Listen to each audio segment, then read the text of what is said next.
Please give a warm welcome to my brother, the technocrat extraordinary, the financial analyst, the governor-elect Anambra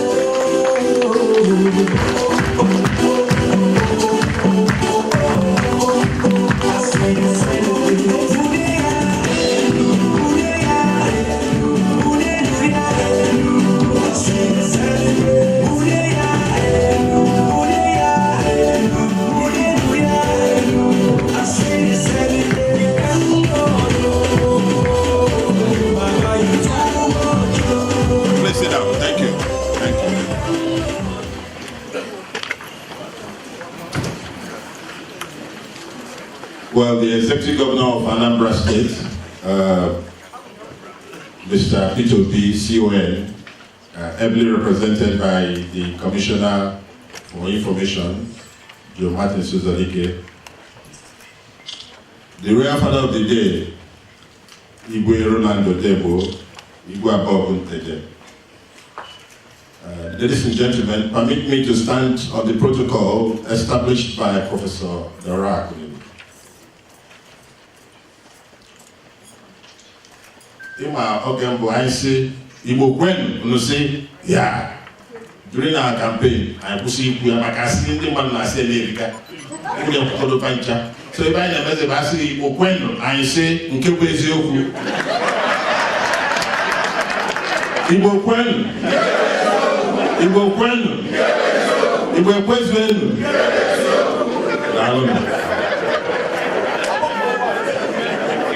ndị Anambra ekele m unu onye ọbụla zelu nke ochie aga na-asụ oyibo asụkwa Igbo. I feel particularly delighted to be in your midst tonight. I've always believed that there is no greater honor than the one conferred by one's own people. I see many familiar faces as I recall that it was at this venue in 2012 that I was given the prestigious award of US Africa Best of Africa Distinguished Banker of the Year 2012.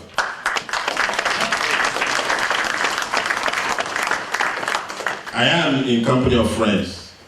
I must thank Dr. Chido Mwangu of US Africa, Primus Odidi, and the Anambra in diaspora for putting this evening together.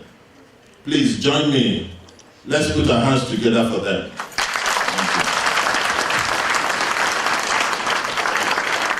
Efforts like this reinforce my belief in the manifest destiny of Anambra State. Our capacity for great deeds and our ability to come together when the chips are down.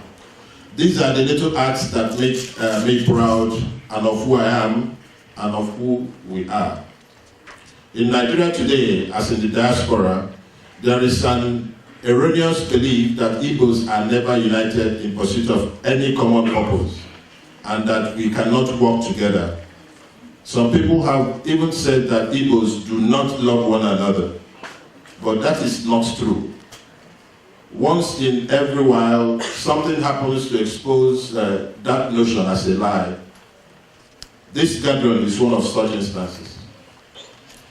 Another is the gubernatorial elections in Anambra State that took place on the 16th and the 30th of November last year in the Anambra.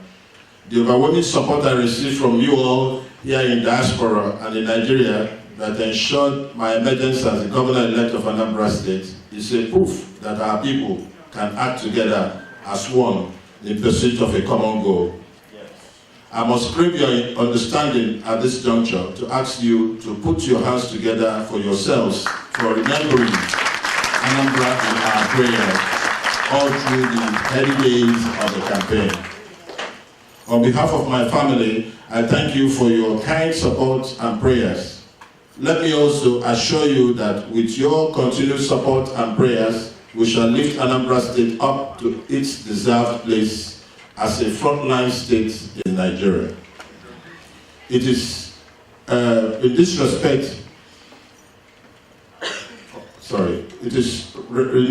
for those vital contributions of diaspora that I'm here to interact with you. The world is familiar with many great stories of the diaspora influences on some of the leading economies of our time. The horrid tales of the impact of the Jewish and Indian diaspora are ready examples. In the Anambra, I am extending an invitation to you here to come home and invest in Anambra State. Bring home your talent, your expertise, your dollars, and let us make Anambra State the reference point in contemporary times. I know that we can do it.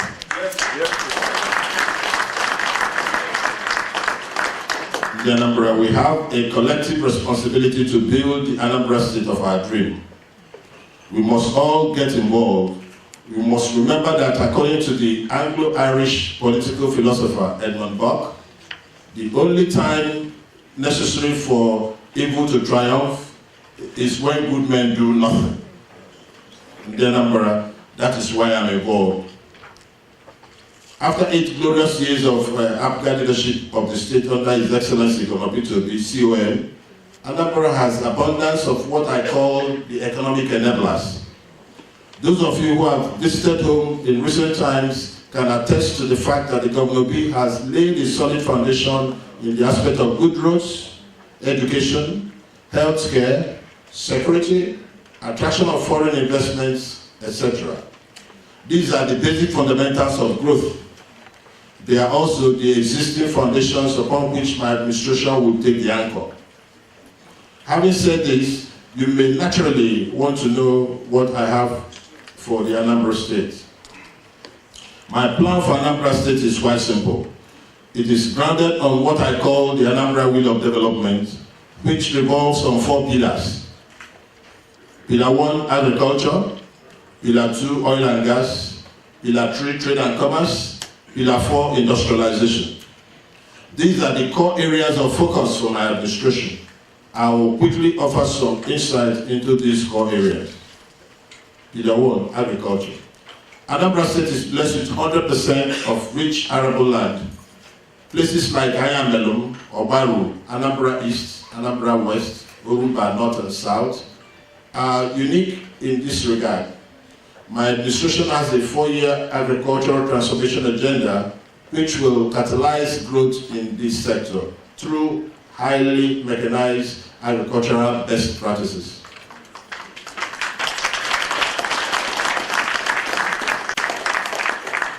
One of the things we'll do is that we are going to upgrade the university in Ibarriam to a research institute comparable to that of the IITA in Ibadan.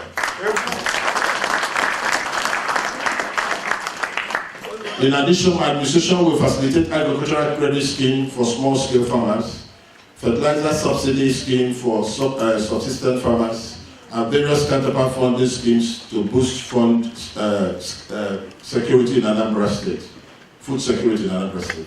Our plan is to make agriculture attractive and rechannel the energy and creativity of our youth, investors, and donor agencies in that direction. With massive agricultural growth, agro-based industries in the area of harvesting, storage, processing, manufacturing, etc. will spring up. This will lead to jobs for our people and revenue to the state. Pillar 2, industrialization. Anambra State is home to some of the Nigeria's most active industrial clusters. Our people's renowned entrepreneurial and industrial ingenuity places Anambra on the threshold of leading Nigeria's search for truly indigenous technology. Our efforts in industrialization shall begin with simple legislative step of formulating policy frameworks that will guide industrial activities in the state.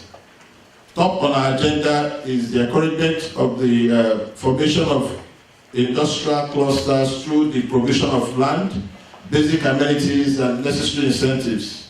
In specific terms, we shall cut down the cost of doing business in Anambra State through a liberal policy that offers tax incentives, eliminates bureaucracy, removes multiple taxation, and promotes enterprise revolution.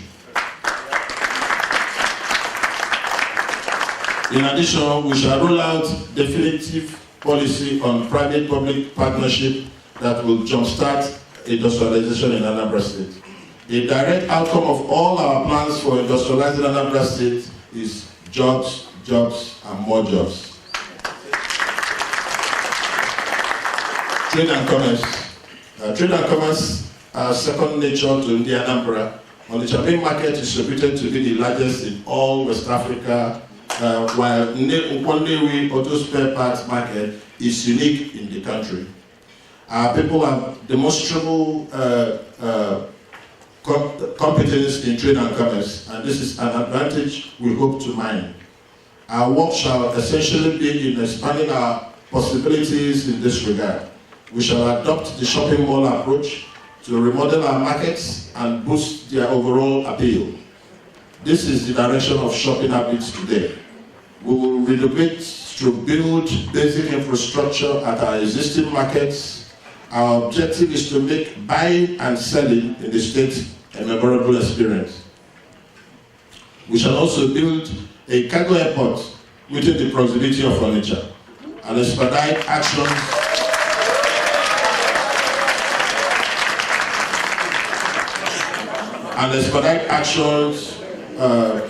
on the opening of the Onitsha Inland Port. Our plan is to create a free trade zone with full amenities and capacity to absorb the anticipated relocation of businesses by our people in different parts of the world back to Anambra State. Yes. We shall also set up agency that will be solely responsible for promoting, protecting, and facilitating investments in Anambra State, to be known as ANSIPA, Anambra State Investment Promotion Agency. ANSIPA will make the entire process of investing in Anambra simple. We will encourage e-commerce in the state and get enabling laws to support this. Oil and gas. In addition, Anambra State on Nigeria's list of oil. We are on Anambra, one of the oil producing states in Nigeria. We are the 10th oil producing state. His Excellency Governor Peter Obi has done extremely well in getting us this recognition. With this development, Anambra has gained an economic advantage and a chance to lift off into a whole new development orbit. My administration will put in place the necessary instruments that will ensure that full benefits arise from the natural blessings are fully extracted. We will facilitate the passing of appropriate bill by the Senate, admitting Anambra into the NDDC with all the attendant benefits. We shall set up the necessary mechanisms to stimulate the growth of an active petrochemical industry that will spin off jobs in the state. We should provide infrastructure that will encourage investment in that industry in the state while facilitating the sprouting of small and medium-scale enterprises that will take advantage of promises of the Nigerian Oil and Gas Content Development Act of 2010. This area is very important. We are going to leverage on what Orient Petrol is doing currently in the state. Orient Petrol is prospecting oil in Anambra and also trying to set up a refinery. As we speak, they've been able to pay for half the price of the refinery, and when this refinery is functional, it will utilize 55,000 barrels per day in the processing of the crude.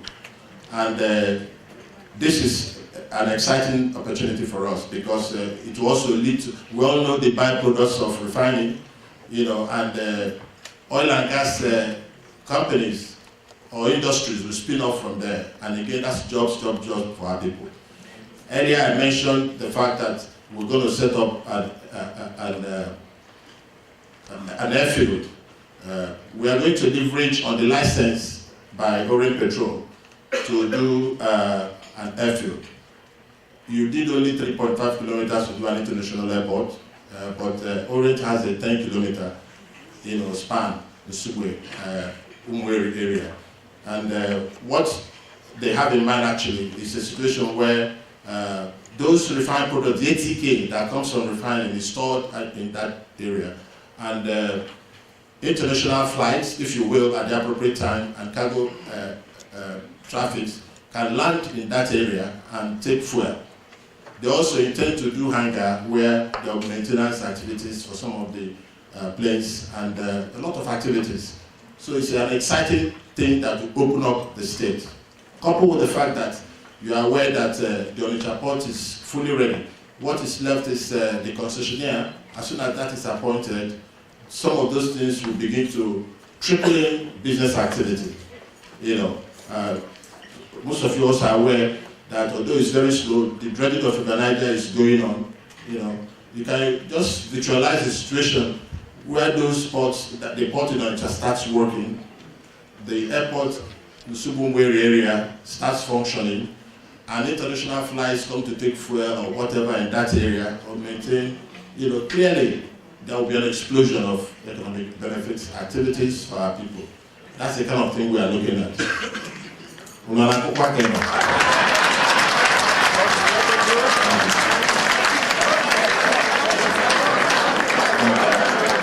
The 4 pillars that I have just outlined above, thank you. The 4 pillars that I have just outlined above constitute the engine room of our economic plan for Anambra State. However, for the economic engine to function effectively, there are key programs that must be in place. These programs cover 10 critical areas of our socio-economic life. They are what I call economic enablers. And we'll do 4 C's there. During the campaign, we keep emphasizing the fact that we are going to do exactly what Governor Peter Obi is doing in those enablers area. So all the outstanding things he's been doing, we are going to continue. There won't be any abandoned project. You know. So anytime you hear 4 C's, we are talking about continue, complete, commission, and of course, commence new activities in those enablers areas. And I'll take each of the enablers very briefly. One is education. Education is a survival imperative for individuals. I don't want to go into giving the details because actually the best time to make a presentation is before lunch or before dinner. So people can go and eat. But I will tell you what those enablers are. On education, what we're trying to do on education is simple, divided into 3, on the students, on infrastructure, and on the teachers. You know, and as you're aware already, we'll be doing free primary and secondary school education in Anambra State.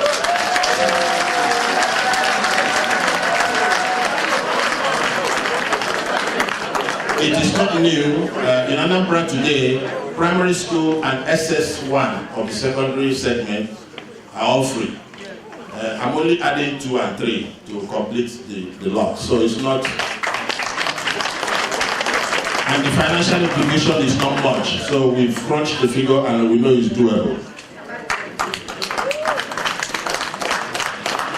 On teachers, as you're aware, a lot of training recruitment is going on as we speak. Infrastructure, if you go to some of the schools, primary schools you attend, they look new now because Governor Peter Obi remodeled those schools. You know, very great architectural work that he did there. So we'll continue with those kinds of segments for the areas that have not been fully touched. On health, this is one of the areas that will require the assistance of the people in diaspora. You know, a lot of work has been done in health, and a few of our institutions have also been accredited. And for you to be accredited, you ensure that the basic things are done. Things with respect to infrastructure, with respect to the nurses and the doctors and what have you, you know. And so Dr. Peter has done very well, ensuring that most of our hospitals there have all been accredited, you know. So on security, this is very critical. Without security, everything I've just told you now is in the air.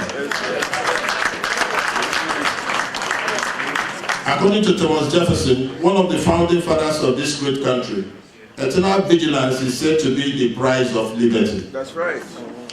We are going to be very robust in tackling this security situation in Anambra State. We have a very, very robust program. But one of the first things we'll do, as soon as I'm sworn in March 17, is to arrange for a conference on security with all the stakeholders coming there. Why this approach is important is it's an involving, it's an all-embracing approach where people will say, okay, we were part of this discussion, we deliberated, we agreed on this, and you know, so people will get a buy-in in what you're doing. It will be a long way towards helping what you're doing. But clearly, we're going to strengthen what is happening on the equipment, the vigilante approach, in line with the police and the law enforcement agents, a rapid response team. You know, we've also taken the precautions to do some covert activities. You know, people that will sit in, using the Nigerian parlance, beer parlor, you know, without you knowing that they are law enforcement people or vigilante, and they pick information that will be useful in making arrests long before the crime occurs. And what have you? We have a very, very detailed program on security. The unconventional thing we want to do, one of the things we want to do to permanently solve this issue of security is to tackle it from the employment side. And those things I told you on the 4 pillars, jobs, as I told you, will go a long way towards helping in doing that. Youth and sports is one of the enablers. You know, we have a very detailed program for the youth to be able to get them occupied. We also intend to resuscitate football the way we used to know it when we were growing up, so that we can build a new crop of, if you will, the Rangers of those days, and keep our youth a lot busy in the kinds of things that we're doing. So we have a very detailed program on youth and sports, on transportation, you know, on infrastructure. Governor Peter Obi has done very well in expanding the roads. In his 8 years, he did about 1,000 kilometers of road. You know, Governor Nige in 3 years did 176 kilometers of road. So what do you expect me to do? Maybe 1,000 plus 176. Thank you. We have a great plan for my first 100 days. I don't want to excite you with what those plans are. The taste of the pudding will be what? But just note that we have a grand master plan that in 100 days you'll be wondering whether you are in part of history when you arrive.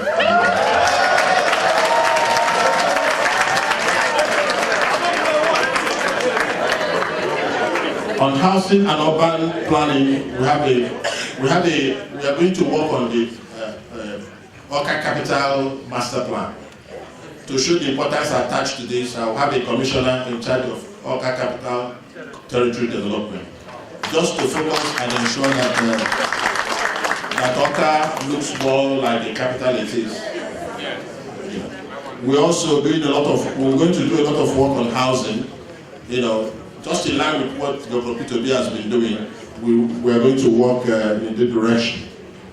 On women and children, you know, we have a great plan for women and children. In the next 2 years, we are going to ensure that at least 35% of all appointments in my command will be for women.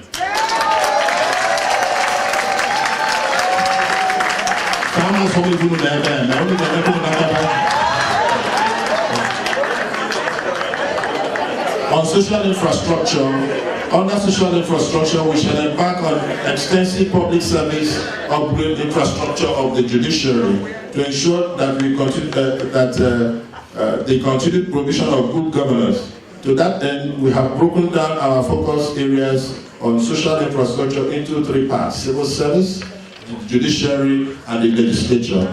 What we want to do with the civil servants is to retrain the civil servants, look at their compensation to make sure it's adequate, you know, that they are paid a take-home that will take them home, not the one that will drop them on the road. The judiciary, one of the first things we do as soon as I assume office is to have a chat with the judiciary to know how best we can reduce the length of time it takes to get judgment in our courts by 50%.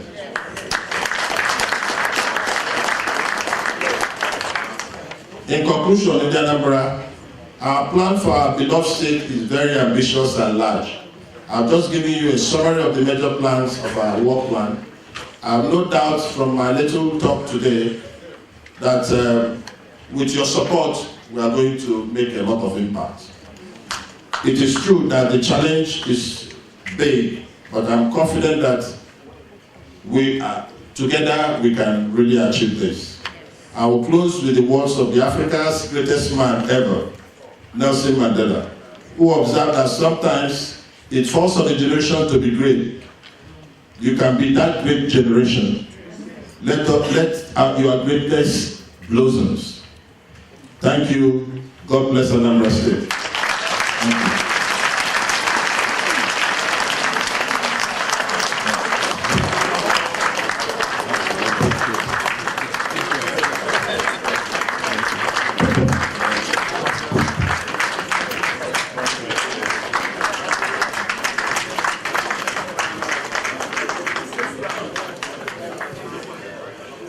Thank you, Your Excellency.